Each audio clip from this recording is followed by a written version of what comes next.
ஒரு 2 வருஷம் கூப்பிட்டு படித்த பசங்களுக்கு பணம் கொடுத்தா ஒரு முட்டாள் வாத்தியார் சொல்கிறான், இவர் இளைய காமராஜர். என் வாயில் நல்லா வருது, என் தம்பி வேறு 2 கேமரா வச்சுக்கிறானுங்க. நேற்று நைட்டு மதுராந்தகம் தொகுதி முன்னாள் எம்எல்ஏ இருக்கார் இல்லைன்னா, நம்ம நெல்லிக்குப்பம் புகழேந்தி, அவர் பேசினார். அவர் தப்பாக பேசினாரா ரைட்டாக பேசினா அந்த உள்ள நான் போகல. அவர் பேசினா காலையில் எல்லா டிவிலையும் முன்னாள் மதுராந்தகம் எம்எல்ஏ நெல்லிக்குப்பம் புகழேந்தி நேற்று இரவு பேசும்போது இப்படி பேசினார், அவர் மீது நடவடிக்கை எடுன்னு போட்டால் பரவாயில்ல. இது போலதான் சிவாஜி கிருஷ்ணமூர்த்தியும் முன்பு. ஏன்னா என் வீட்டில் தாலி எடுத்தாலும் அது நான் பொறுப்பாடா. அப்படியே போட்டான். நான் காலையில் வயிறு எரிஞ்சு போச்சு. சன் டிவி திருப்பினா சன் டிவிலே அதான். இது போலவே முன்பு சிவாஜி கிருஷ்ணமூர்த்தியும் பேசினார். அவரை நீக்கியது போல இவரை நீக்குங்கள். எத்தப்பட்டாலும் நான் இப்போ இவ்வளோ நேரம் பேசணும், ஏதாவது தவறாக பேசணும்னா எங்களை நீ அட்டாக் பண்ணால் உன்னை அட்டாக் பண்ணுவேன். அதுதான் ஆம்பளைக்கு எல்லாம் அழகு. முதுகில் குத்துறவும் பொட்டை, நெஞ்சில் குத்துறவும் ஆம்பளை. எதிர்கட்சிக்காரன் எப்போ தூங்கலையோ அப்போ நான் கரெக்டாக பேசுகிறேன்னு தானே அர்த்தம். அவன் நிம்மதியாக படுத்து தூங்குனா நான் தப்பாக பேசுகிறேன்னு அர்த்தம். அதுக்கு நான் இந்த கட்சிக்கு வரல. நான் எம்எல்ஏ கேட்க மாட்டேன், எம்சி கேட்க மாட்டேன், சேர்மன் கேட்க மாட்டேன். அப்புறம் என்ன மயிறு தாண்டா அவனுக்கு ஒன்றுன்னு கேட்குறியா? இந்த கட்சியோட இந்த கருப்பு சிவப்பு துண்டோட நான் சுடுகாட்டுக்கு போனால் எங்கள் அண்ணன் சேகர் வந்து என் மாரில் ஒரு மைக்கை வச்சான்னா நான் சொர்க்கத்துக்கு போவேன்டா. நீ வருவ, உடனே ஒரு 4 ரூபா 5 ரூபா கவரில் போட்டு கொடுப்ப. உடனே நீ முதலமைச்சர். இளைய காமராஜர் பற்றி தெரியுமா? அவங்க அப்பா அம்மா பேர் தெரியுமா? காமராஜர்னா எப்படி இருக்கணும்? அவர் முதலமைச்சர். அவங்க அம்மா வீட்டிலேருந்து நடந்து 100 மீட்டருக்கு போய் தண்ணி பிடிக்கணும். ஒரு அதிகாரி வீட்டு வாசல்லே கொடா போட்டான். யார் வீட்டில்? காமராஜர் வீட்டு வாசல். அவங்க அம்மாவை பாவம் பார்த்து அடுத்த நாள் அவனை வேலையை விட்டு தூக்கிட்டார் காமராஜர். அப்படியாடா நீ? அப்படியா? தனி பிளைட்டில் எந்த நாட்டில் சண்டை நடந்ததுன்னு போனார்? தனி விமானம் பிடிச்சி போனார்ல, எந்த நாட்டு சண்டையை நிறுத்தத்துக்கு போனார்? சொல் தம்பி, எதுக்கு போனார்? யார் கல்யாணத்துக்கு? என்னடாப்பாங்க? இல்லை அவன் கரெக்டாக சொல்கிறான். நீ பழைய சூறாக இருக்குது. ஏப்பா அவரு கல்யாணமா? கல்யாணம் யாருக்கு? அவன் யாரு கூட போனார்? அதை தான் கேட்டான்பா. நான் சொன்னால் அவன் பாட்டுக்கு எல்லாம் போட்டு காலையில் எல்லா டிவிலையும் போட்டு என் உயிரை எடுத்துருவான். நீ சொன்னா இப்போ பிரச்சனை இல்லை. இதுதான் பிரச்சனை. வயசாகி போச்சுரா தம்பி, 67 வயசாகிடுச்சா? 64 நாள் உள்ளே வச்சு நுங்கு எடுத்தாரா தலைவர். எனக்கு ஆனால் எந்த கஷ்டமும் இல்லை. நம்ம வீட்டில் வெஸ்டர்ன் டாய்லெட்டுக்கு தான் இல்லை, இந்தியன் டாய்லெட். அங்கே பெரிய பிரச்சனையே அதான். நம்மளாம் ஜெயிலுக்கு போகிறதுக்கு அழுவுறதுக்கு காரணமே வெஸ்டர்ன் டாய்லெட்டில் போனவங்களாம் அங்கே போக முடியாது. இட்டு போய் விட்டான் சாயந்தரம் 5:30 மணிக்கு. தலைக்கு எத்துமன் துணி வச்சு தூங்கிட்டேன். ஜெயிலில் இருந்து கேட்டான், என்னங்க படுத்த உடனே தூங்கிட்டு? எங்கள் தாத்தா கலைஞர் கட்டின ஜெயிலு என் வீட்டை விட சூப்பராக இருக்குது, காற்று 4 பக்கமும் வருது, எனக்கு தூக்கம் வருது, எழுப்பாதியா போயாடுன்னு. இலவசம்னு சொன்னால்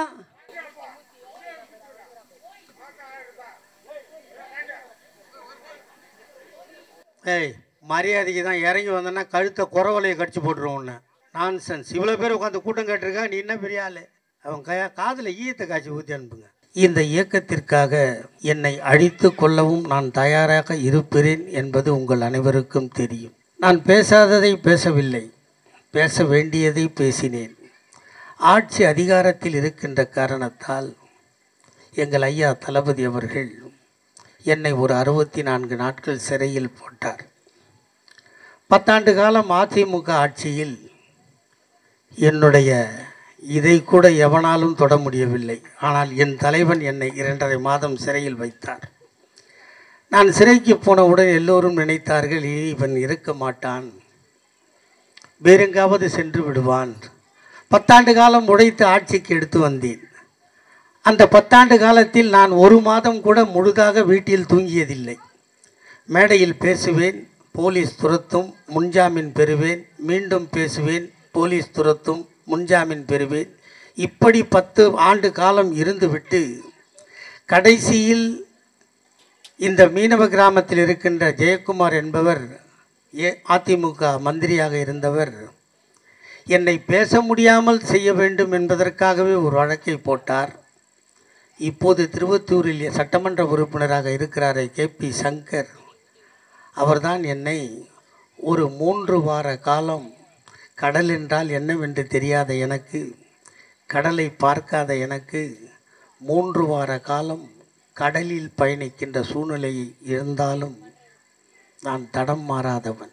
ஏனென்றால் இந்த நாட்டில் மட்டுமல்ல, உலகத்தில் திராவிட முன்னேற்ற கழகத்தில் இருப்பதை விட பெருமை வேறு எந்த பெருமையும் இல்லை என்று நான் சத்தியமாக சொல்லுவேன். இங்கே மேடை அமைத்திருக்கிறோம், 102வது பிறந்த நாளை கொண்டாடுகிறோம் எங்கள் தாத்தா கலைஞருக்கு. நான் வந்தவுடன் கேட்டேன், இந்த ஊராட்சியின் பெருமை என்ன, இந்த பகுதிக்குத்தான் ஐயா கலைஞரின் கால் பட்டது, இந்த ஊராட்சி மறுமலர்ச்சி பெற்றது என்று சொன்னார். திராவிட முன்னேற்ற கழகத்தின் தலைவர் கலைஞராக இருந்தாலும், அண்ணன் தளபதியாக இருந்தாலும், எதிர்கால நம்பிக்கை நட்சத்திரம் எங்கள் சின்னவராக இருந்தாலும், திமுக காரனின் கால் பட்டால் அவன் பொறுப்புக்கு வந்தால் அந்த ஊராட்சியோ அந்த மாவட்டமோ அந்த மாநிலமோ முன்னேறும் என்பதற்கு இந்த குன்னப்பட்டு ஒரு சாட்சி. இதற்கு முன்பு இங்கே சிப்காட் இருந்ததா? உங்களுக்கு எல்லோருக்கும் வேலை கிடைத்ததா? வேலை கிடைத்தால் கூலி கிடைத்ததா? கூலி கிடைத்தால் குடும்பம் நடத்துகிற அளவுக்கு கூலி கிடைத்ததா என்பதை உங்கள் நெஞ்சில் கை வைத்து சொல்லுங்கள். அந்த பசங்களை கொஞ்சம் கத்தாதருக்கு சொல்லுங்களேன்.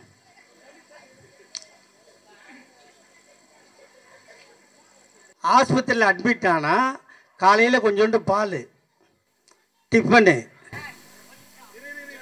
இரு இரு இரு விடுங்க விடுங்க விடுங்க விடுங்க விடுங்க. எவரு? யாரு? யாரு? யாரு? எந்த சாரு? யார் சொன்னது? யார் சொன்னதுன்னா கேட்டேன். சாரு சாருன்னா உயிர் வாழறதுக்கு தண்ணி தேவை. கிருஷ்ணாலு கொளுத்தின்னு சாவறதுக்கு தான் தேவை. எல்லா வீட்டுக்கும் கலைஞர் கேஸ் கொடுத்துட்டாரு தெரியுமா? உனக்கு கேஸ் கொடுத்தாரு தெரியுமா இல்லையா? இல்லை விடுங்க விடுங்க விடுங்க, அவரை விடுங்க. அவர் கேட்டாவா? இதை மாதிரி 1000 பேர் கேட்டு கோடி பேரை பார்த்துட்டு தான் இந்த மேடையில் வந்து நிற்கிறேன். நீங்கள் சொல்ல வேணாம். கிருஷ்ணாலு குத்தா கொளுத்தின்னு செத்துறாளுங்கடா பாவி. கிருஷ்ணால் கொடுக்க முடியாது. கேஸ் அடுப்பு போடணுமா தரோம். இந்த மேடையிலே சொல்லிட்டு போகிறேன் சேகரண்ணங்கிட்ட, கேஸ் சிலிண்டர் புக் பண்ணி உனக்கு அடுப்பு போடணுமா வாங்கிக்கோ. சத்தியமாக கிருஷ்ணால் கிடையாது. நீ யாரையோ கொளுத்த போகிற.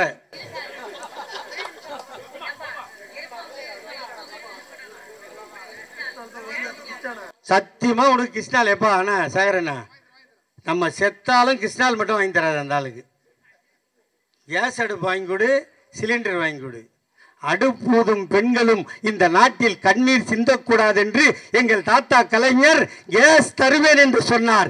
எல்லோரும் கேட்டால் கேஸ் கொடுத்தால் அடுப்பு தருவது யார் என்று கேட்டபோது எங்கள் தாத்தா கலைஞர் சொன்னார், மாடு தருகிறேனே கயிறு தரமாட்டேனா என்று சொல்லி கேஸோடு சேர்த்து அடுப்பையும் கொடுத்த தாத்தா எங்கள் தாத்தா கலைஞர் என்பதை மறந்து விடாதீர்கள். கொரோனா வந்துச்சு. காலையில் டிஃபன் ஒரு 50 ரூபா வச்சுக்கலாமா? 50 ரூபா வச்சுக்கலாம். மத்தியானம் சாப்பாடு ஒரு 100 ரூபா வச்சுக்கலாமா? நைட்டு டின்னர் ஒரு 100 ரூபா வச்சுக்கலாமா? அவ்வளோ ஆகாது. எல்லாம் என்ன கொடுத்தான்? புளி சோறு தயிர் சோறு தான் கொடுத்தான்ல. 300 ரூபா ஆச்சா? மொத்தமாக 3 வேளைக்கு 100 ரூபான்னா 300 ரூபா ஆச்சா? ஆனால் இந்த திருட்டு பசங்க ஆட்சியில் 650 ரூபா பில்லு போட்டு திருடின கூட்டம் தான் இந்த அதிமுக கூட்டம். அதோடு விட்டானுங்களா? அவனுங்க இருக்கும்போது ஆஸ்பத்திரியில் இடம் இல்லை, ஆம்புலன்ஸு கிடைக்கல, எதுவுமே இல்லை. நாங்கள் வந்த உடனே ஆஸ்பத்திரியில் இடம் இல்லாமல் ஆக்கணுமே. ஏன் ஆக்கணும்? எங்கெல்லாம் அரசாங்க பில்டிங் இருக்குதோ அதெல்லாம் பெட்டு வாங்கி போட்டு ஆஸ்பத்திரி ஆக்கணுமா இல்லையா? கேஸ் கிடைக்காம இந்த கேஸ் கொண்டு வந்தோமா இல்லையா? இதுக்கு தான் மூலக்காரம் இருக்கணும்னு சொல்லணும். அருவு கட்டவங்கிட்ட ஆட்சி இருந்தால் அம்போன்னு நம்மளை ரோட்டில் விட்டான். அருவாளிக்கிட்ட ஆட்சி வந்தால் அது அற்புதமாக நடக்கும். அதுவும் எங்கள் அண்ணன் அறிவாளி மட்டுமல்ல, எங்கள் தாத்தா கலைஞரின் உடம்பில் ஓடுகின்ற ரத்தம் எங்கள் அண்ணன் தளபதி உடம்பில் ஓடுவதால் அந்த ஓராண்டு காலத்தை அதை சரி பண்ணும். மிச்சம் 3 வருஷம்தான் ஆட்சி பண்ணும். 3 வருஷம் தானே. இந்த 3 வருஷத்தில் என் தாய்மார்கள்லாம் அக்கா தங்கச்சி மொத்தமாக அங்கே உட்காந்துருக்காங்க. நீங்கள் 2 பேர் தான் இங்கே உட்காந்துருக்கிறீங்க. தெரியாமல் வந்து உட்காந்துட்டீங்க பொழுது. இருந்தாலும் நான் கேட்டால் நீங்கள் பதில் சொல்லி தான் ஆகணும். சரியா? வேலைக்கு போகிறீங்கல்ல, வேலைக்கு போகிறீங்களா இல்லையா? போகிறீங்க. போனால் சம்பளம் கொடுப்பானா? சம்பளம் வரும்ல. அந்த சம்பளத்தை யார்கிட்ட கொண்டு போய் கொடுப்பீங்க? சிரிக்கக்கூடாது. பதில் சொல்லாத நான் போகவே மாட்டேன். விடிஞ்சா கூட நான் நீங்களே வச்சுப்பீங்க. அப்படி எனக்கு தேவையில்லை. அங்கே இருக்கிற என் அக்கா தங்கச்சிக்கிட்ட கேட்குறேன். பயங்கரமான ஆளாக தான் இருப்பாங்க பொழுது. வீட்டில் யார்கிட்டே ஒருத்தர்கிட்ட கொண்டாந்து கொடுக்கணுமா இல்லையா சார்? அதான நியாயம். கொடுத்தே ஆகணும் இல்லையா? கொடுக்கணும். சம்பளம் வந்துருச்சு. இன்றைக்கி நைட்டு கொண்டாந்து கொடுத்துட்டாங்க. மறுநாள் காலையில் வேலைக்கு போகணும். இதே மாதிரி தான் கிளம்பணும் இல்லையா? கிளம்பணும். புடவை பிளெட்டு வச்சு கட்டிக்கலாம். பின்னு குத்துனா ஓட்டை ஆகிடும்னு சொல்லி கிளிப்பு சொருவிக்கலாம். காலையில் குளித்த தலை ஈரமாக இருந்துச்சுன்னா லூஸாக ஒரு பேண்டு போட்டுக்கலாம், சைடில் ஒரு ரோஸும் குத்திக்கலாம். ஆள் கொஞ்சம் ஷார்ட்டாக இருந்தால் ஐயில் செப்பலும் போட்டுக்கலாம், ஹேண்ட்பேக்கும் மாட்டிக்கலாம்.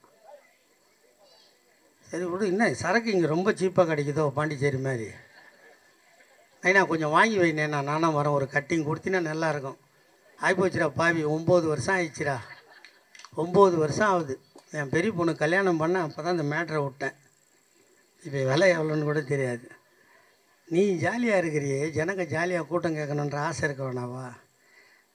மறுபடியும் காலைல வேலைக்கு போகணும். நைட்டு பணத்தை கொடுத்தாச்சு, எல்லாத்தையும் கொடுத்துட்டு காலைல எல்லாம் ரப்பர் பேண்ட்டு போடலாம், பேண்ட்டு போடலாம், ஐயில்ஸ் போடலாம், ஹேண்ட்பேக் மாட்டலாம், எல்லாம் மாட்டிட்டு யாருக்கிட்ட நைட்டு கொடுத்தியோ அங்கே போய் அத்தான் பஸ்ஸுக்கு காசு கொடு, அத்தை பஸ்ஸுக்கு காசு கொடு, மாமா பஸ்ஸுக்கு காசு கொடுன்னு கேட்கணுமா இல்லையா?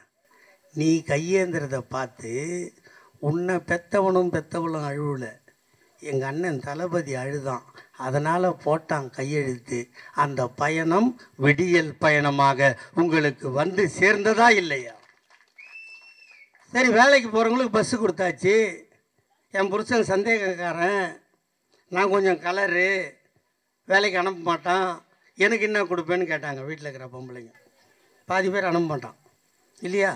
அப்போ அவங்களுக்கு என்ன கொடுப்பேன்னா, உங்களால் தேர்ந்தெடுக்கப்பட்ட உங்கள் முதல்வர் இந்த ஸ்டாலின், நீயும் ரேஷன் அட்டை வைத்திருந்தால் உனக்கும் மாதம் 1000 தருவேன், அது உங்கள் உரிமை தொகை. இலவசம் சொன்னா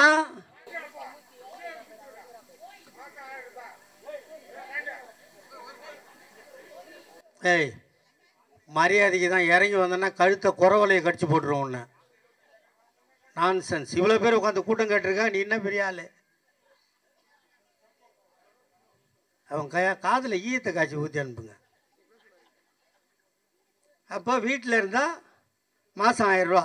இப்போ அந்த ஆள் என்ன கேட்குறான்னா, பொம்பளை கிட்ட ஏன் 1000 ரூபா கொடுக்குற, என்கிட்ட 1000 ரூபா கொடுத்தா நான் கோட்டர் கடைக்கு போவேன்னு கேட்குறான் போல ஆள். 1000 ரூபா கொடுத்துட்டார். இந்த வேலைக்கு போகிறவங்களுக்கு பஸ்ஸும் வீட்டில் இருக்கிற லேடிஸுக்கும் 1000 ரூபா கொடுத்த உடனே இந்த 10th +2 படிக்கிறதுல பொம்பளை பசங்க அதுங்க சும்மா இருக்குமா? தாத்தா தாத்தா ஸ்டாலின் தாத்தா, எங்கள் ஆயாவுக்கு மாதம் 1000, எங்கள் ஆத்தாளுக்கு பஸ்ஸு ஃப்ரீ, நான் +2 படிக்கிறேன், நானும் காலேஜுக்கு போவேன், காலேஜுக்கு போனால் லாங் சைஸ் நோட்டு வாங்கணும், ஷார்ட் சைஸ் நோட்டு வாங்கணும், ஜெராக்ஸ் வாங்கணும், ஸ்டேஷனரி வாங்கணும். நான் என் அப்பன்ட்டையும் அண்ணன் தம்பிகிட்டையும் கையேந்திரனே, உனக்கு கண்டு தெரியலையா தாத்தான்னு கேட்டபோது, உன் தாத்தா போடுகிறேன் கையெழுத்து, நீ அரசு பள்ளியில் படித்திருந்தால் 12வது முடித்திருந்தால் நீ 3 ஆண்டோ 5 ஆண்டோ கல்லூரி படித்தால் 5 ஆண்டு படித்தால் 12 60,000 ரூபாய் உன் தாத்தா ஸ்டாலின் உன் வங்கியில் போடுவான் என்று சொன்னோம். அது புதுமை பெண் திட்டம். பையன் சும்மா இருப்பானா? யோ இது என்னைய நியாயம், ஒரே அப்பன் ஒரே ஆத்தா, எங்கள் அண்ணனுக்கு எங்கள் அக்காவுக்கு 1000 ரூபா, தங்கச்சிக்கு 1000 ரூபா, எனக்கு இல்லையான்னு கேட்பானா? கேட்க மாட்டானா? கேட்டான்.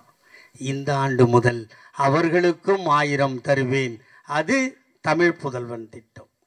படிச்சுட்டாங்க, எல்லாரும் ஸ்கூலுக்கு போனாங்க, வேலைக்கு போனாங்க, சம்பாரித்தாங்க, படிச்சுட்டாங்க. படித்தா வேலைக்கு போகணும். வேலைக்கு போனால் என்ன கேட்பான்? எக்ஸ்பீரியன்ஸ் கேட்பானா இல்லையா? அப்போ எக்ஸ்பீரியன்ஸ் கேட்டால் எங்கே போகணும்? கம்ப்யூட்டர் சென்டருக்கு, நெட் சென்டருக்கு போகணும். அங்கே போனால் தான் MS படிக்கலாம், ஜாவா படிக்கலாம், டாலி படிக்கலாம், எல்லாம் படிக்கலாம். அதை படிக்கணுன்னா அவனுக்கு பணம் கட்டணும். அதையும் பார்த்தார் எங்கள் தளபதி. அதுக்கு நீ போவாத, உன்னை நான் முதல்வன் என்ற திட்டத்தின் கீழ் நானே பயிற்சி கொடுத்து உனக்கு வேலைக்கு அனுப்புகிறேன். வேலைக்கு போகணுன்னா வேலை இல்லை, இருந்த கம்பெனிலாம் மூடிட்டாங்க. பல்லு பழனிசாமி ஆட்சியில் கம்பெனியே வரல. அப்போ என்ன பண்ணோம்? 71 வயது ஆகி போனாலும் உலகம் முழுவதும் சுற்றி வந்து தொழிலதிபர்களை பார்த்து, நீங்கள் வந்து தமிழ்நாட்டில் தொழில் தொடங்குங்கள், நான் திறமையான மாணவர்களையும் மாணவிகளையும் வைத்திருக்கிறேன், அவர்களுக்கு வேலை மட்டும் கொடு என்று சொல்லி கம்பெனியெல்லாம் கொண்டு வந்து கிட்டத்தட்ட 9 லட்சம் கோடிக்கு கையெழுத்து போட்டு பல்வேறு கம்பெனிகள் நடைமுறைக்கு வந்துதா இல்லையா? வந்துடுச்சு. அப்போது இந்த 4 வருஷத்தில் இவ்வளோ செய்ய முடிஞ்ச எங்களால் மிச்சம் இருக்கிறத இன்னொரு 5 வருஷம் வாய்ப்பு கொடுத்தா செய்வோம், நம்புறீங்களா இல்லையா? இதான் என்னோட கேள்வி. சரி, ஒரு பைசா இல்லை. 5000 ரூபா கொடுக்க சொன்னால் 1000 ரூபா கொடுத்துட்டு 4000 ரூபா கொடுக்க மாட்டேன்னா. ஆனால் நாங்கள் ஆட்சிக்கு வந்து அந்த 4000ஐயும் கொடுத்து மாதம் 1000 உங்கள் அக்கௌண்ட்லேயும் போட்டு, மாதம் 1000 உன் பொண்ணு அக்கௌண்ட்டில் போட்டு, மாதம் 1000 உன் பையன் அக்கௌண்ட்டில் போட்டு உங்களுக்கு நான் முதல்வன் திட்டமாக கற்றுக் கொடுக்கறதுக்கு இந்த பணம்லாம் எங்கேருந்து வந்தது? செய்வதற்கு பணம் தேவையில்லை, மனம் இருந்தால் போதும் என்பதை எங்கள் அண்ணன் தளபதி நிரூபித்து காட்டினார். அதையும் தாண்டி அவர் உடம்பில் ஓடுவது எங்கள் தாத்தா டாக்டர் கலைஞரின் ரத்தம் என்பதால் அந்த உதவிகளை அழகாக அள்ளி தந்தார். அதனால தான் இதை கேட்டால் சொல்லுவான் வாரிசு அரசியல்னு சொல்லி. இருந்தால் வரதானே செய்யும். ஆண்மை இருந்தால் புள்ள பிறக்கும், புள்ள பிறந்தால் அதுக்கு பேர் வாரிசு தானே. இங்கே நிறைய தாய்மார் உட்காந்துருக்காங்க. உங்கள் வீட்டில் ஒரு பொண்ணை கல்யாணம் பண்ணி கொடுக்குறீங்க. கல்யாணம் பண்ணி கொடுத்தா பையனை பார்த்தா என்ன கேட்போம்? மாப்பிள்ளை போட்ட முதல்ல எடுத்துட்டியா? பொண்ணை என்ன கேட்பான்? விசேஷம் ஒன்றும் இல்லையா? இல்லைன்னா அப்போ மாப்பிள்ளை வேலைக்கு ஆகல போகுதுன்னு சொல்லுவாங்களா இல்லையா? அந்த அவசூல் இல்லாமல் எங்கள் தாத்தா கலைஞருக்கு ஆண்மை இருந்தது. எங்கள் அண்ணன் தளபதி வந்தான், எங்கள் அண்ணன் தளபதிக்கு ஆண்மை இருந்தது. உதயநிதி வந்தான், உதயநிதிக்கு ஆண்மை இருந்தது. இன்பநிதி வந்தான். உங்களுக்கு ஆண்மை இல்லை என்றால் நீங்கள் ஆஸ்பத்திரிக்கு வரேன்னு சொல்லுங்கள். மா சுப்பிரமணியத்துக்கு நான் பரிந்துரை லெட்டர் வாங்கி தரேன், புள்ள பெற்றுக்குங்க. அதை விட்டுட்டு எங்களை பார்த்து வாரிசு அரசியல் தான். அந்த வாரிசு இருக்கிறதுனால தான் இந்த கதையை பண்ணோம். தாத்தா செஞ்சார்ல, அதை விட்டுட்டு போனோம். 5 முறை தாத்தா கலைஞர் இந்த நாட்டை ஆண்டார். 5 முறை ஆண்டார்.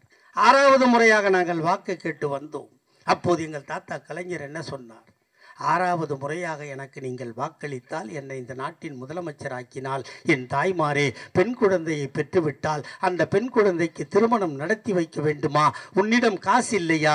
கவலைப்படாதே தாத்தா, நான் இருக்கிறேன், வா. திருமண உதவி திட்டம் ரூபாய் 30,000. திருமணம் முடிந்ததா? அந்த இளம் ஜோடி ஆக்கி சாப்பிட அரிசி இல்லையா? கவலைப்படாதே தாத்தா, நான் இருக்கிறேன், வா. 1 ரூபாய்க்கு 1 கிலோ அரிசி தருகிறேன். அந்த அரிசியை ஆக்கி சாப்பிட கேஸ் அடுப்பும் இல்லையா? கவலைப்படாதே தாத்தா, நான் இருக்கிறேன், வா. கேஸ் அடுப்பும் இலவசமாய் தருகிறேன். ஆக்கி சாப்பிட்ட ஜோடிக்கு பொழுது போகவில்லையா? கவலைப்படாதே தாத்தா, நான் இருக்கிறேன், வா. இலவசமாய் வண்ண தொலைக்காட்சி பெட்டி தருகிறேன். சந்தோஷமாக வாழு. மணமகளை கர்ப்பமாக்கி விட்டானா? 7 மாதம் ஆகி போனதா? அவளுக்கு சத்தான உணவு வாங்கி கொடுக்க கணவனிடம் காசு இல்லையா? கவலைப்படாதே தாத்தா, நான் இருக்கிறேன், வா. மாதம் 1000 வீதம் 3 மாதம் 3000 தருகிறேன். சத்தாக சாப்பிட்டு முத்தாக காப்பாற்று. பெத்து போட்ட பிள்ளைக்கு பால் சுரக்கவில்லையா? உனக்கு சத்தான உணவு கிடைக்கவில்லையா? மீண்டும் தாத்தா, நான் இருக்கிறேன், வா. மீண்டும் 1000 வீதம் 3 மாதம் தருகிறேன். சத்தாக சாப்பிட்டு குழந்தையை காப்பாற்று. காப்பாற்றிய பிள்ளை பள்ளிக்கு போக வேண்டுமா? ஸ்கூல் ஃபீஸ் கட்ட உன்னிடம் பணம் இல்லையா? கவலைப்படாதே தாத்தா, நான் இருக்கிறேன், வா. School fees free, uniform free, புத்தகம் ஃப்ரீ, புத்தகம் போடுகின்ற பையும் ஃப்ரீ, அவன் பஸ்ஸிலே போவதற்கு பஸ் பாஸும் ஃப்ரீ. பள்ளிக்கு போன பிள்ளை சவலையாக இருக்கிறானா? அவனுக்கு சத்தான உணவு கிடைக்கவில்லையா? கவலைப்படாதே தாத்தா, நான் இருக்கிறேன், வா. சத்துணவில் வாரம் 5 முட்டை தருகிறேன். அவன் முட்டை சாப்பிட மாட்டானா? அவனுக்கு வாழைப்பழம் தருகிறேன். அவன் படித்தானா? +1 போனானா? சைக்கிள் ஓட்டுவானா? உனக்கு வாங்கி தர உன்னிடம் காசு இல்லையா? கவலைப்படாதே தாத்தா, நான் இருக்கிறேன், வா. இலவசமாய் சைக்கிள் தருகிறேன். +1 +2 முடித்தானா? காலேஜுக்கு போக வேண்டுமா? பணம் கட்ட உன்னிடம் காசு இல்லையா? அவன்தான் வீட்டில் முதல் கிராஜுவேட்டா? கவலைப்படாதே தாத்தா, நான் இருக்கிறேன், வா. காலேஜ் ஃபீஸும் ஃப்ரீ. அவனும் காதலித்தானா? அவனும் கர்ப்பமாக்கினானா? அவளுக்கும் பிள்ளை பெற்றதா? இப்படி கொடுத்து கொண்டே இருக்கிறேன். இப்படி பெத்து பெத்து பெத்து வயதாகி போனாயா? நீயும் கவலைப்படாதே தாத்தா, நான் இருக்கிறேன், வா. மாதம் 750 ரூபாய் பென்ஷன் தருகிறேன். பேரனை பார், பேத்தியை பார். 58 வயதாகி போனதா? இலவசமாய் பஸ் பாஸ் தருகிறேன். சந்தோஷமாக வாழு. காலம் கெட்டு போனதா? நீ சிக்காகி போனாயா? ஆஸ்பத்திரிக்கு போக வேண்டுமா?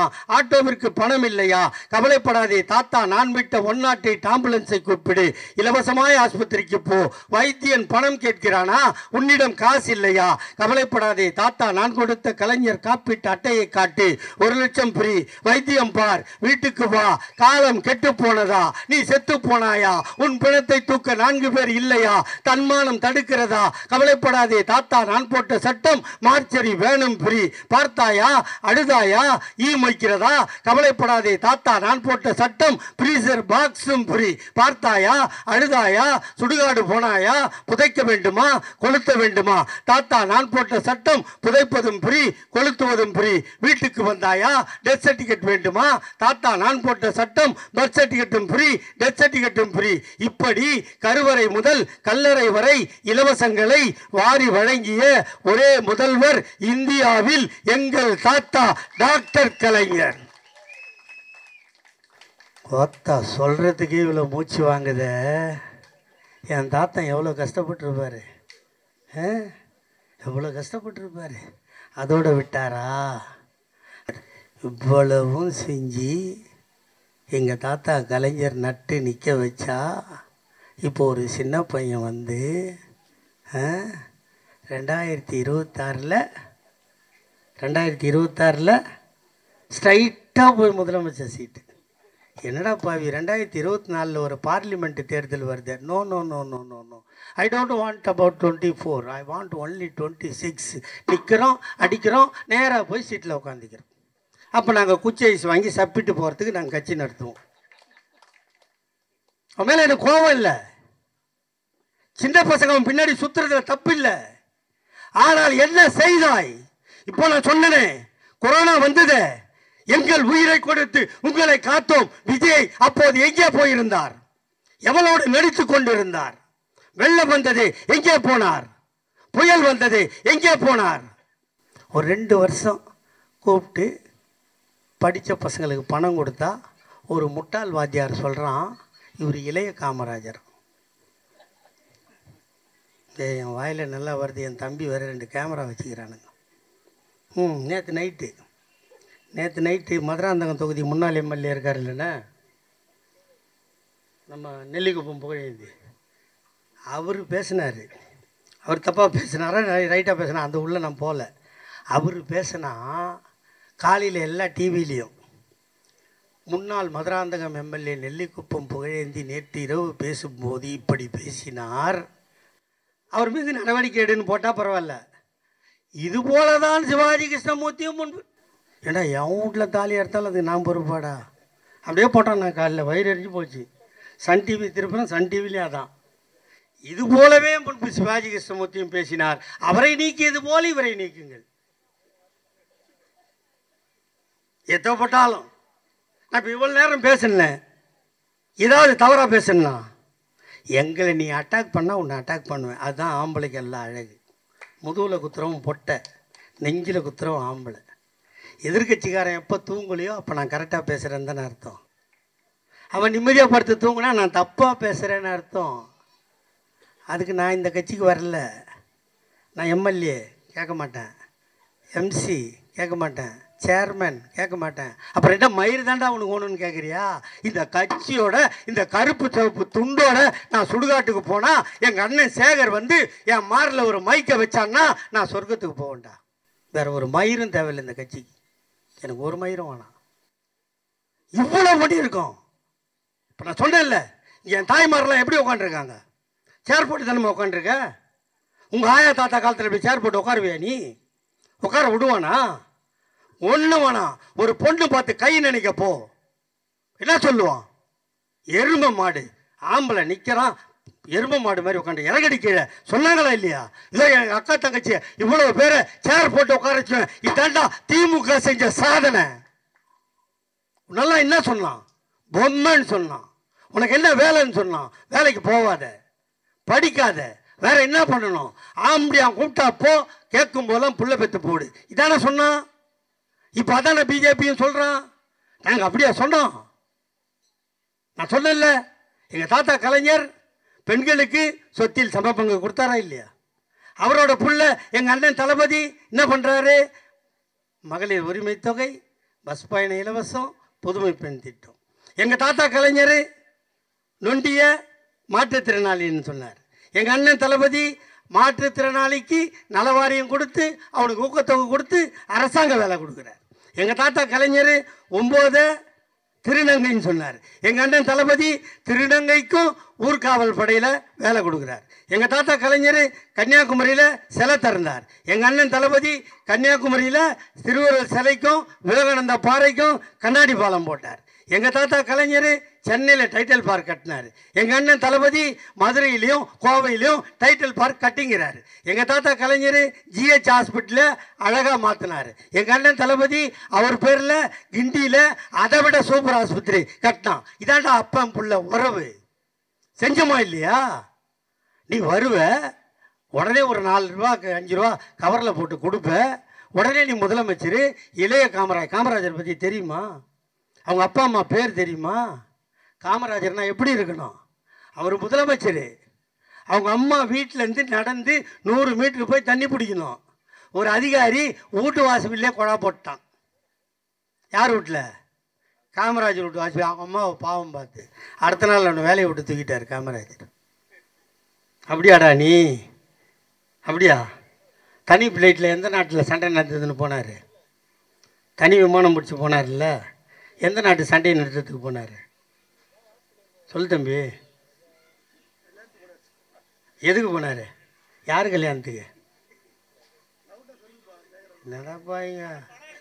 இல்லை இல்லை, அவன் கரெக்டாக சொல்கிறான். நீ பழைய சூறாக இருக்குது. ஏப்பா அவரு கல்யாணமா? கல்யாணம் யாருக்கு? அவன் யார் கூட போனார்? அதை தான் கேட்டான்பா. நான் சொன்னால் அவன் பாட்டுக்கு எல்லாம் போட்டு காலையில் எல்லா டிவிலையும் போட்டு என் உயிரை எடுத்துருவான். நீ சொன்னா இப்போ பிரச்சனை இல்லை. இதுதான் பிரச்சனை. வயசாகி போச்சுடா தம்பி. 67 வயசாகிடுச்சா? 64 நாள் உள்ளே வச்சு நுங்கு எடுத்தாரா தலைவர்? எனக்கு ஆனால் எந்த கஷ்டமும் இல்லை. நம்ம வீட்டில் வெஸ்டர்ன் டாய்லெட்டுக்கு தான் இல்லை, இந்தியன் டாய்லெட். அங்கே பெரிய பிரச்சனையாக தான். நம்மளாம் ஜெயிலுக்கு போகிறதுக்கு அழுகிறதுக்கு காரணமே வெஸ்டர்ன் டாய்லெட்டில் போனவங்களாம் அங்கே போக முடியாது. இட்டு போய் விட்டான் சாயந்தரம் 5:30 மணிக்கு. தலைக்கு எத்துமான துணி வச்சு தூங்கிட்டேன். ஜெயிலில் வந்து கேட்டான், என்னங்க படுத்த உடனே தூங்கிட்டு? எங்கள் தாத்தா கலைஞர் கட்டின ஜெயிலு என் வீட்டை விட சூப்பராக இருக்குது, காற்று 4 பக்கமும் வருது, எனக்கு தூக்கம் வருது, எழுப்பாதியா போயான்னு. அப்போ அதை விட வசதியாக இருந்தால் எனக்கு தூக்கம் வருமா? வராது. அதனால் எந்த சுகமும் இல்லை. இவ்வளவு எழுந்து இப்போ இங்கேயே கேட்குறேன், வீட்டில் ஒரு பொண்ணு பிறகுது, அந்த பொண்ணு கல்யாணம் பண்ணுறீங்க. கல்யாணம் பண்ண 3வது மாதம் மாப்பிள்ளை ஜெயிலுக்கு போயிட்டான். ஜெயிலுக்கு போன மறுநாள் பொண்ணு கர்ப்பமாக இருக்கான்னு தெரியுது. என்ன பண்ணுவீங்க? உன் மனசில் கை வச்சு சொல்லு. இது கருவான நேரம், அப்பன் ஜெயிலுக்கு போயிட்டான், இதை கலைச்சிருன்னு சொல்லுவாங்களா சொல்ல மாட்டாங்களா தம்பி? சொல்லுவாங்கல்ல. அந்த நிலைமை எங்கள் அண்ணன் தளபதி. காதல் மனைவியோடு கட்டிலில் புரள வேண்டிய வயதில் காதல் மனைவியை தவிக்க விட்டு விட்டு ஓராண்டு காலம் காராகிரகத்துக்கு போனவன் எங்கள் அண்ணன் தளபதி. அவர் சிறைக்கு போனதற்கு பின்னால், இது கிராமம் என்பதால் உங்கள் நெஞ்சில் கை வைத்து சொல்லுங்கள், ஒருவள் மாசமாகிவிட்டால் கை நிறைய வளையல் போட்டு 5ஆம் மாதம் அரும்படம் வைத்து 7ஆம் மாதம் ஜடை செய்து 9ஆம் மாதம் சீமந்தம் நடத்துவீர்களா இல்லையா என் தாய்மார்களே? எங்கள் அண்ணி துர்காவிற்கு 5ஆம் மாதம் ஜடை தைக்க ஆள் இல்லை, 7ஆம் மாதம் ஜடை தைக்கவில்லை, 9ஆம் மாதம் சீமந்தம் நடக்கவில்லை.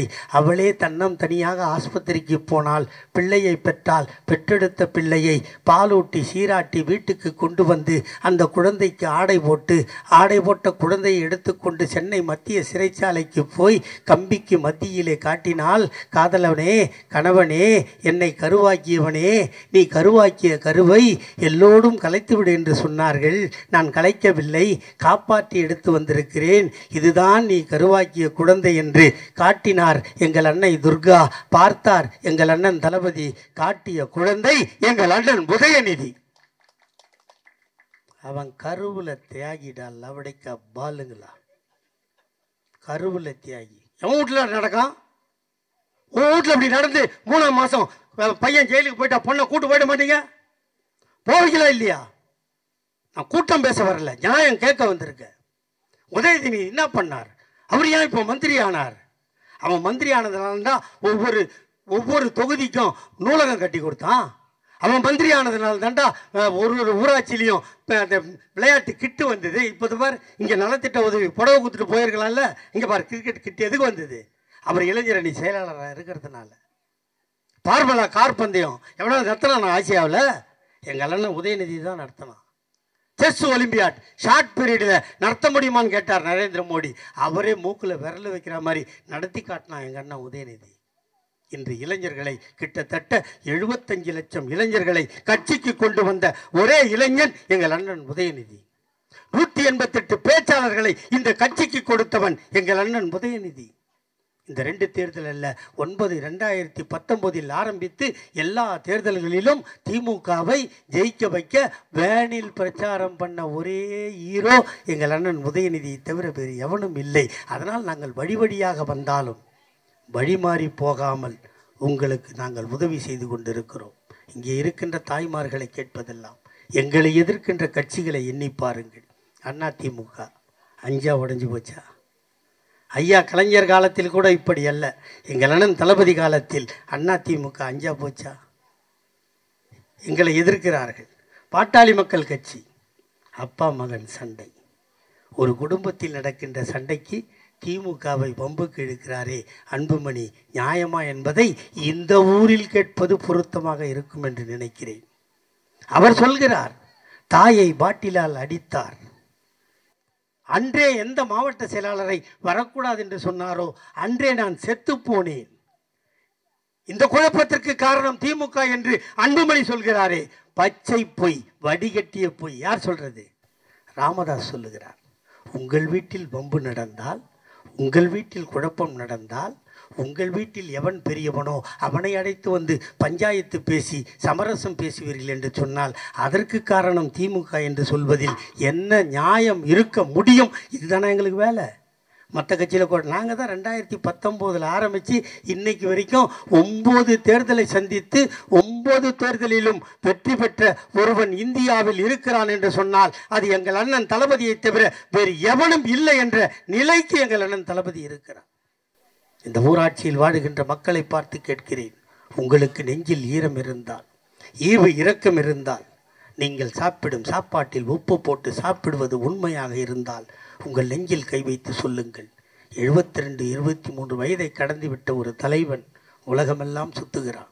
என்னை கூட எல்லோரும் கேட்டார்கள், எப்படி எப்பா முடிகிறது இந்த வயதில்? காலையில் கன்னியாகுமரி, மதியம் மதுரை, மாலையில் திருச்சி, இரவில் சென்னையில் சுற்றுகிறாரே, எப்படி முடிகிறது என்று கேட்டான். நான் சொன்னேன், அப்படியெல்லாம் சுத்தினால்தான் அவர் கலைஞரின் மகன், இல்லை என்றால் இல்லை என்றேன். ஏன் என்று கேட்டான். 1952 பராசக்தி படம் வருவதற்கு முன்னால் படம் வந்ததா இல்லையா? அப்போதும் படம் வந்தது, பராசக்தியும் வந்தது. ஆனால் அதற்கு முன்பு வந்த படங்களில் 20 பாட்டு வரும். 5 பாட்டுக்கு தூங்க வேண்டும், 2 பாட்டுக்கு பாத்ரூம் போக வேண்டும், 2 பாட்டுக்கு டம் அடிக்க வேண்டும். பராசக்தி என்ற படம் வந்ததற்கு பின்னால் தான் 2.25 மணி நேரம் சிமிட்டக்கூட கண்ணை இமைக்காமல் பார்க்க வைத்த படம் பராசக்தி. அப்போ எவனோ கடையில் விற்கிற மையை வாங்கி கலைஞர் தாத்தா கையில் இருக்கிற பேனாவில் ஊற்றினா அந்த கைப்பட்ட மைக்கே அவ்வளோ பவர் இருந்தால் எங்கள் அண்ணன் தளபதி அவர் சொந்தமாக ஊற்றின மை அதுக்கு எவ்வளோ பவர் இருக்கும்னு இன்றைக்கி நாட்டில் இருக்கிறவங்களாம் தெரிஞ்சுக்கிறான். அந்த நிலையில் இந்த நாட்டை நிறுத்தி இருக்கிறோம். இந்தியாவில் 21 மாநிலம், 9 யூனியன் பிரதேசம், எல்லோரும் வாயை பொத்திக்கொண்டு கவர்னரை பார்த்து அழுது கொண்டிருக்கின்ற நேரத்தில் எங்கள் அண்ணன் ஒருவன் தான் சுப்ரீம் கோர்ட் போனான், வழக்கு போட்டான். கவர்னர் போடாத கையெழுத்தை சுப்ரீம் கோர்ட்டை போட வைத்த ஒரு முதலமைச்சர் இந்தியாவில் உண்டென்றால் எங்கள் அண்ணன் தளபதி. ஆகவே பணம் கொடுக்காமல் ஏமாற்றினாலும், காசு தர மறுத்தாலும், எது நடந்தாலும் தமிழ்நாட்டு மக்களை நான் காப்பாற்றுவேன் என்று உழைக்கின்ற எங்கள் அண்ணன் தளபதி பின்னால் நீங்கள் அணிவகுத்து நின்றால் அவர் உங்களை என்றும் சோடை போக விட மாட்டார். உங்களை தன்மானம் உள்ளவர்களாக வாழ வைக்க, தரமுள்ளவர்களாக வாழ வைக்க திராவிட முன்னேற்றக் கழகம் ஆட்சியில் இருப்பது அவசியம். அந்த அவசியத்தை நீங்கள் உணராமல் ஒருவேளை மாற்றி வாக்களித்தால் இங்கே இருக்கின்ற பெண்களுக்கு சொல்வேன், சொத்தில் சமபங்கு சட்டம் இருக்காது, நீங்கள் வேலைக்கு போக முடியாது. ஏன் சொல்கிறேன் என்று சொன்னால், ஒருவேளை அதிமுக கூட்டணியில் பிஜேபி இருக்கிறான், பெண்களை அடிமையாய் நடத்துவது பிஜேபியின் வேலை, அவனோடு சேர்ந்து கொண்டு இவனும் அப்படித்தான் நடப்பான். ஆகவே வருகின்ற தேர்தலில் நான் எல்லா ஊரிலும் பேசும்போது எங்களுக்கு ஓட்டு போடுங்கள் என்று நான் கேட்டதே இல்லை. ஏனென்று சொன்னால், ஒரு காலத்தில் வாக்கு சீட்டு, அந்த சீட்டை பிரித்து மையை எடுத்து முத்திரையில் குத்தி பின்பு முத்திரை பதித்து மடித்து பெட்டியில் போட வேண்டும். அது 1/4 மணி நேரம் ஆகும். ஆனால் இப்போது மிஷின் வந்து விட்டது. அந்த மிஷினில் உதயசூரியனுக்கு நேராக ஒரு பட்டன் இருக்கும். அந்த பட்டனை அமைக்கினால் கீ என்று ஒரு சத்தம் வரும். அதற்கு தேவைப்படும் நேரம் 1/4 மணி நேரம். 1/4 மணி நேரம் செலவு செய்து நீங்கள் ஒரு பட்டனை அமைக்கினால் 5 ஆண்டு காலம் இங்கே இருக்கின்ற சேகரும் ஊராட்சி மன்ற தலைவரும் 5 ஆண்டு காலம் உங்கள் காருக்கு செருப்பாக உழைப்பதற்கு தயாராக இருக்கிறார்கள் என்பதை மட்டும் மனதில் நிறுத்தி வெல்வோம் 200, படைப்போம் வரலாறு, தமிழ்நாடு போராடும், தமிழ்நாடு வெல்லும். வாய்ப்புக்கு நன்றி. வெல்க தமிழ். வணக்கம்.